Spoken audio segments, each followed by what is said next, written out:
Hi hello friends, welcome back to our channel.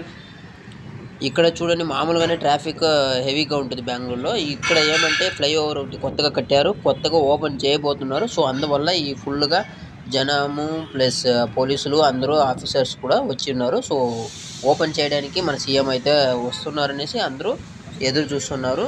అప్పటికే నాకు ఆలస్యం అయింది ఆఫీస్కి వెళ్ళడానికి. ఇక్కడ చూస్తే ఇంకా ట్రాఫిక్ ఎక్కువైపోయింది. సో ఈరోజు ఆఫీస్ అయితే లేట్గా వెళ్ళాల్సి వచ్చింది. ఎవరైతే బెంగళూరులో ఉన్నారో వాళ్ళైతే చాలామంది ఈ ఇష్యూ అనేది ఫేస్ చేస్తున్నారు. వాళ్ళైతే తప్పక కమెంట్ చేయండి, ఏ దగ్గర మీరు ఇలాంటి ఇష్యూ అనేది ఫేస్ చేశారనేసి. ఇంకా మరిన్ని వీడియో కోసం మన ఛానల్ని సబ్స్క్రైబ్ చేసుకొని లైక్ చేయండి, షేర్ చేయండి.